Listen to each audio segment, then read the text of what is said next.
بسم الله الرحمن الرحيم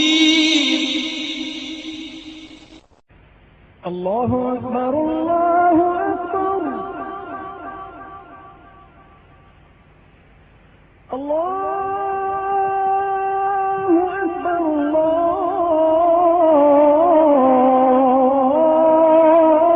الله أكبر. நன்றிக்குரிய பெரியவர்களே, சகோதரர்களே, அல்லாஹ்வுடைய அருள் கிருபையினால் புனித ரமலான் மாதத்தில் பகல் காலங்களில் நோன்பு வைக்கவும் இரவு நேரங்களில் நின்று வணங்கவும் அல்லாஹ் நம்மை யாவருக்கும் தௌஃபீக் செய்தான். அல்லாஹ் நம்முடைய நோன்புகளையும் இரவு வணக்கங்களையும் தான தர்மங்களையும் ஏனைய இபாதத்துகளையும் தன் அருள் கொண்டு அங்கீகரித்துக் கொள்வானாக. நம்மில் ஏற்படக்கூடிய குறைகள், குற்றங்கள், பிழைகள், கவனக்குறைவுகள், மறதிகள், பாவங்கள் அனைத்தையும் அல்லாஹ் மறைத்து மன்னித்து தருவானாக. அல்லாஹ் நாளை நமக்கு லாபகரமான நாளாகவும் மனமகிழ்ச்சி தரக்கூடிய நல்ல நாளாக ஆக்கிய புரிவானாக. கஷ்டங்கள், சிரமங்கள், நோய் நொடிகள், திடீர் மரணங்கள், கோர விபத்துகள், மருத்துவமனை செலவீனங்கள் போன்ற பேராபத்துகளை விட்டும் அல்லாஹ் நம்மையும் நம் சந்ததிகளையும் நம்மை சார்ந்தவர்களையும் பாதுகாத்தருவானாக. வாழும் காலமெல்லாம் அல்லாஹ்வுடைய ஒரு திருத்தூதருடைய பொருத்தம் பெற்று வாழ்வதற்குண்டான வழிவகைகளை அல்லாஹ் நம் யாவருக்கும் இலகுவாக்கி தருவானாக. ஆமீன். கணித்திருக்கிறவர்களே, அல்லாஹ்வுடைய அருள் கிருபையினால் புனித ரமலான் மாதத்தினுடைய இரண்டாம் பகுதியின் நிறைவை நாம் அடைந்திருக்கிறோம். ஏறக்குறைய குர்ஆனுடைய பெரும்பகுதியை நாம் நிறைவு செய்திருக்கிறோம். அனுதினமும் போதப்படக்கூடிய குர்ஆனுடைய வசனங்களில் நம் சிந்தனைக்கு ஒரு சில வசனங்களை நாம் பார்த்து வருகிறோம். அல்லாஹ் தஆலா இங்கு ஓதப்பட்ட சூரத்து ஸாத் என்ற அத்தியாயத்தில் பல நபிமார்களை சொல்லித் தருகிறார். அதில் அவர்களுக்கென்று ஒரு பண்பை, விசேஷமான ஒரு பண்பை சொல்லும் பொழுது, இன்னமோ அல்லாஹ், அவர்கள் அல்லாஹ்வின்பால் மீளக்கூடியவர்களாக இருந்தார்கள் என்று சில நபிமார்களை சொல்கிறார்.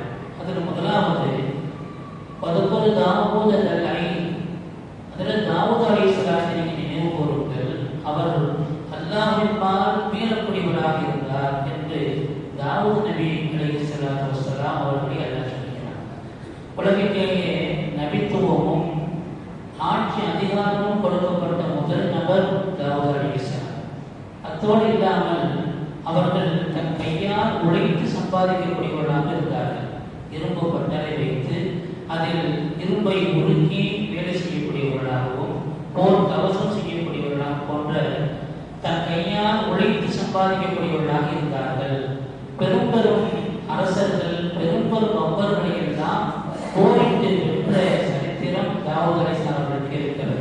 அல்லாஹ் சூரத்துல் பக்ராவிலே சொல்லித் தருவான், பக்கத்துல தாவூத் ஜாலூத் என்ற மிகப்பெரிய கொடுங்கோலனாக இருந்த அரசனை, பெரும் கூட்டத்தை தாவூத் அலைஹிஸ்ஸலாம் அவர்கள் சண்டையிட்டு ஜெயித்தார்கள் என்று குர்ஆன் சொல்கிறது. இப்படி ஒருபுறம் ஆட்சி அதிகாரம் எல்லாம் கொடுக்கப்பட்டிருந்தும் சொந்த சுய வேலைகளை செய்து கொண்டிருந்த போதும் கூட அல்லாஹ்வுக்கு என்று அவர்கள் நேரங்களை ஒதுக்கி அவன்தான் இழக்கூடியவர்களாக இருந்தார்கள். ஒரு நாள் நோன்பு வைத்து மறுநாள் அவர்கள் உண்பார்கள். இப்படி தொடரும் ஆயுள் காலம் முழுவதும் அவருடைய நிலை அப்படி இருந்தது. ஒரு மாசம் எந்த நிலையில் ஆயுள் முழுவதிலும் ஒரு நாள் நோன்பு வைப்பார்கள், மறுநாள் சாப்பிடுவார்கள். இது தாவூத் அலைஹிஸ்ஸலாமுடைய நோன்பாக இருக்கிறது. அவர்கள் அல்லாஹ்வின்பால் மீளக்கூடியவர்களாக இருந்தார்கள் என்று சொல்கிறார். அதை அடுத்து அதையும் தொடர்ந்து வரக்கூடிய நேரத்தில் தாவூத் சுலைமான், தாவூத் அலைஹிஸ்ஸலாம் அவர்களுக்கு சுலைமான் நபியை நாம் அன்பளிப்பாக கொடுத்தோம். இன்னமோ அல்லாஹ், சுலைமான் அலைஹிஸ்ஸலாம் அவர்களும் அல்லாஹ்வின்பால் மீளக்கூடியவர்களாக இருந்தார்கள் என்று சொல்கிறார். சுலைமான் அலைஹிஸ்ஸலாமும் தந்தைக்கு பின்னால் அதே ஆட்சி அதிகாரம் கொடுக்கப்பட்டவர்கள். உலகில் எல்லா ஜீவராசிகளையும் அறியக்கூடிய, பேசக்கூடிய பேச்சை அறியக்கூடிய ஆற்றலையும், எல்லா ஜீவராசிகளையும் ஆட்சி செய்யக்கூடிய அதிகாரத்தையும் அவர்களுக்கு அல்லாஹ் கொடுத்தான். ஏனென்றால் அவர்கள் அல்லாஹ்விடத்தில் கேட்டார்கள். அப்படி அவர்கள் கேட்கும் பொழுது, லா யம்பகி லிஅஹதின் மின் பஅதி, எனக்கு பின்னால் யாருக்கும் வழங்கிடாத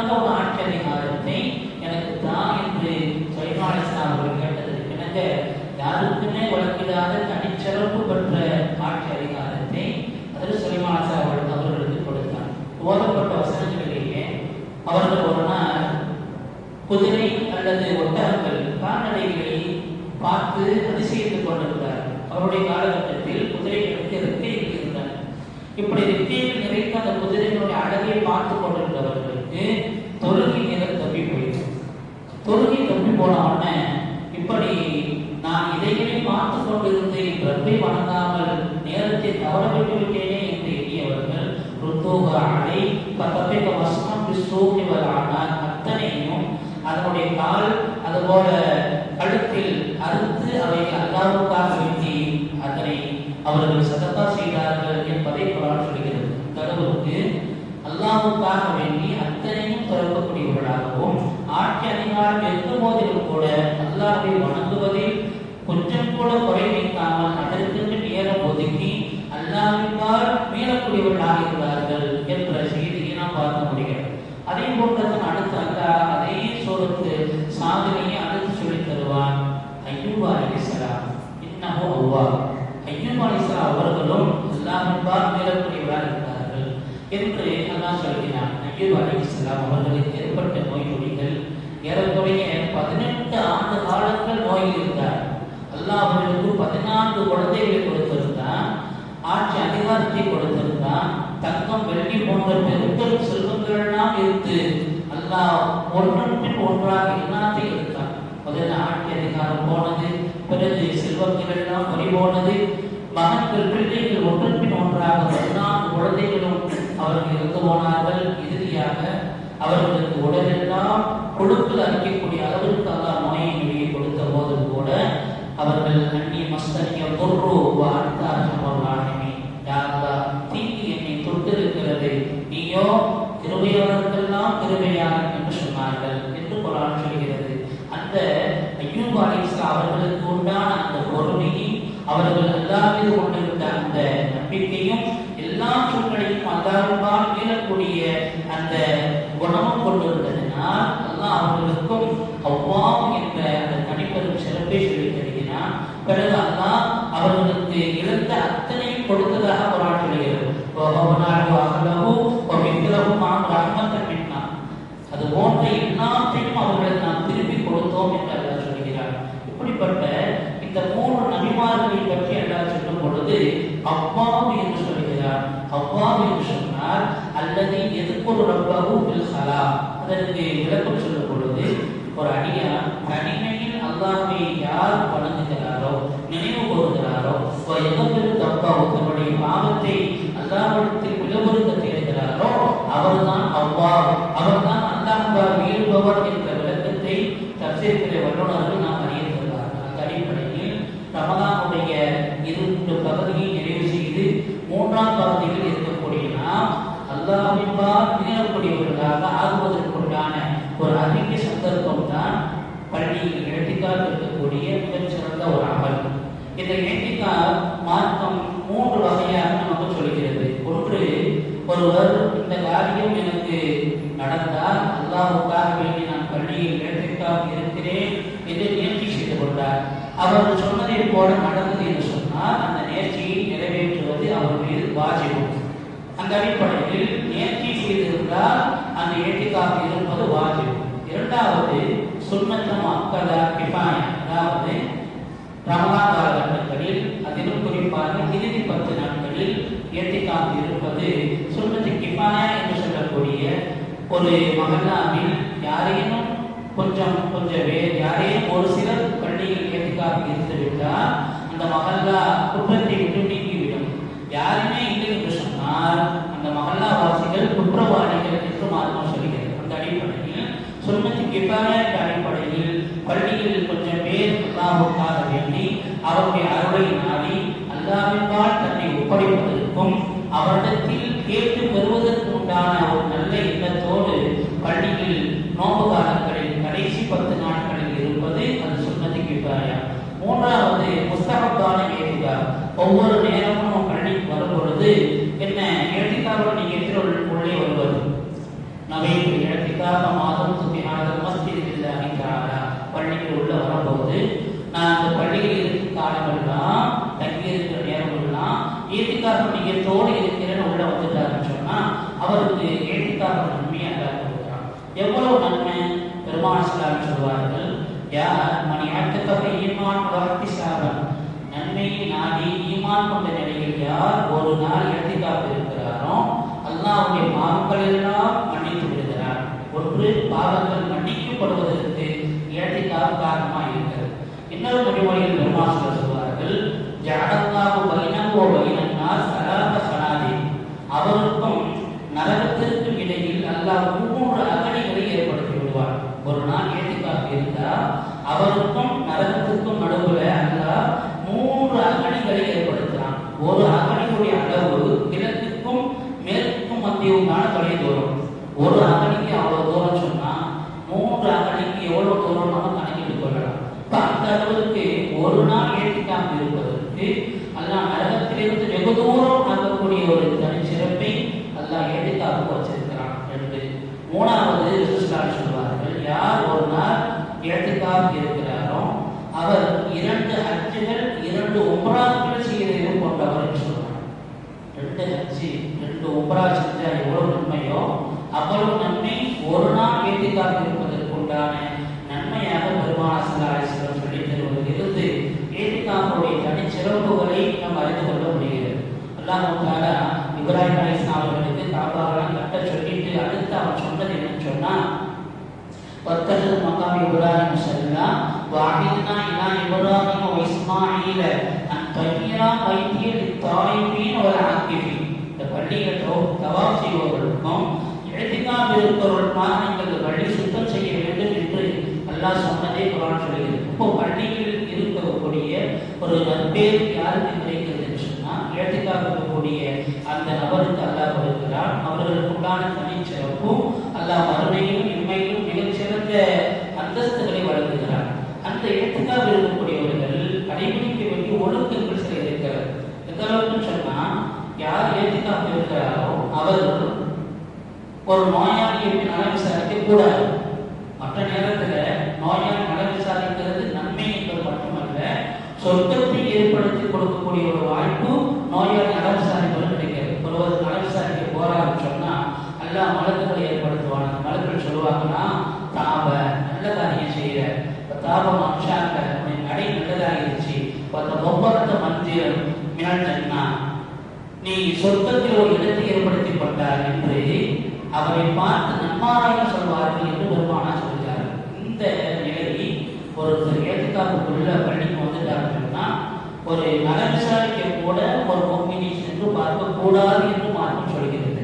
அதுபோல ஜனாஸா தொழுகையில் கூட கலந்து கொள்வதற்கு வெளியே செல்லக்கூடாது என்று சொல்கிறது.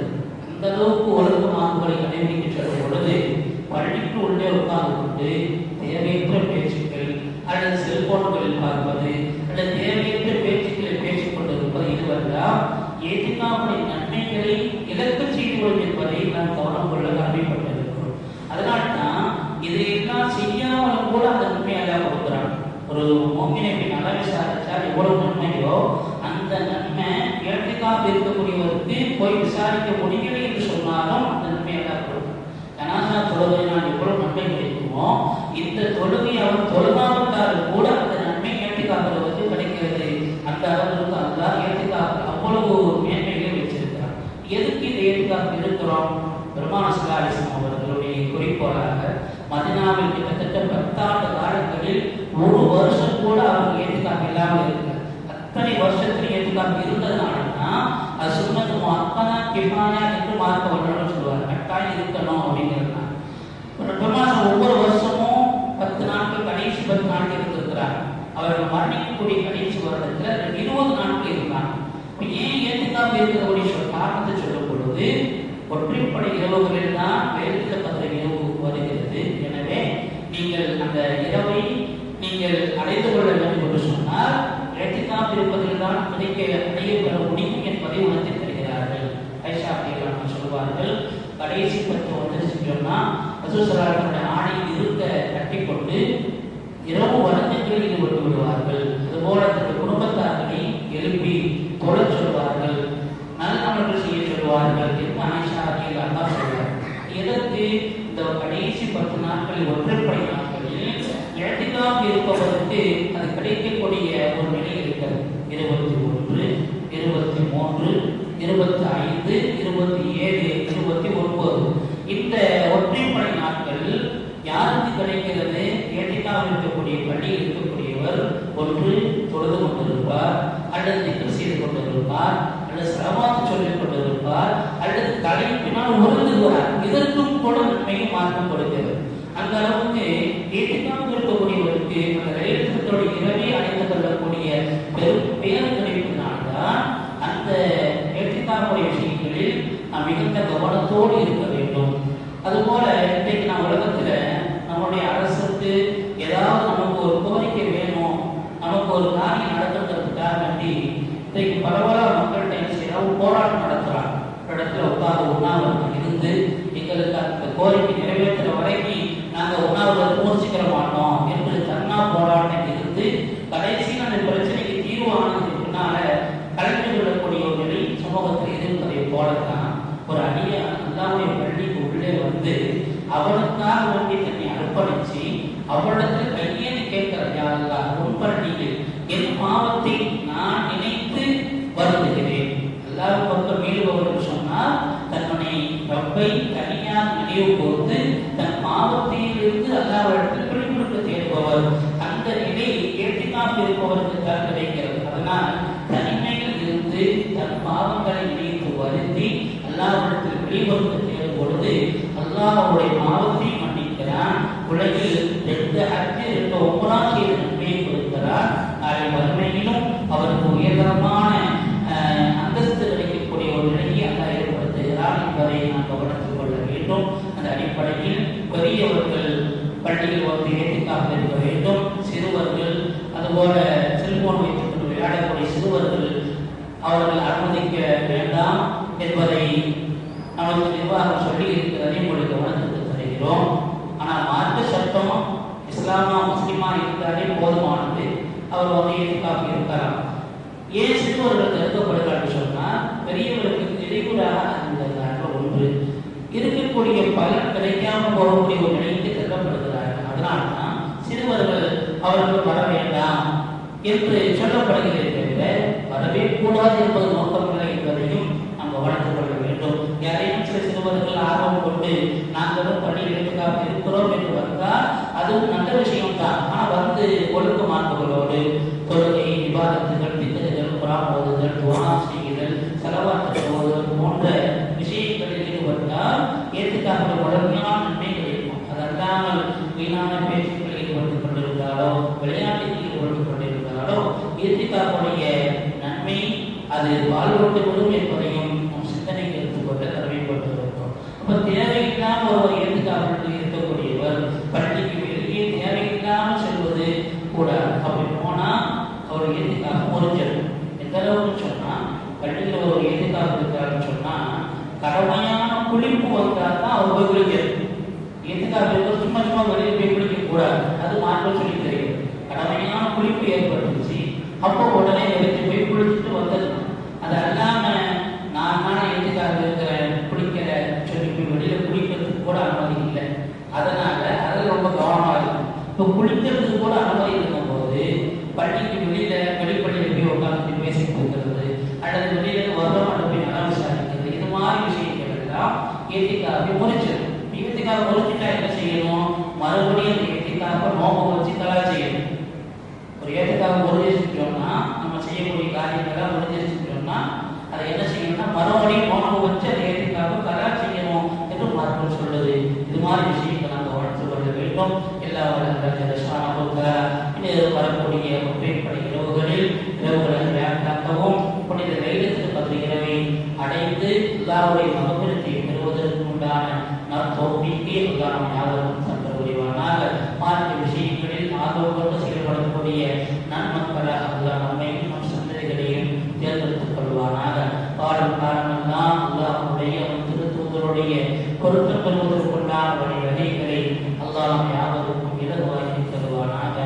ஆமீன். بحرمة نبينا محمد صلى الله عليه وسلم بحرمة أنبياء الله الكرام وأولياء الله الكرام وبحرمة إمام الله الصالحين وآخر دعوانا الحمد لله رب العالمين.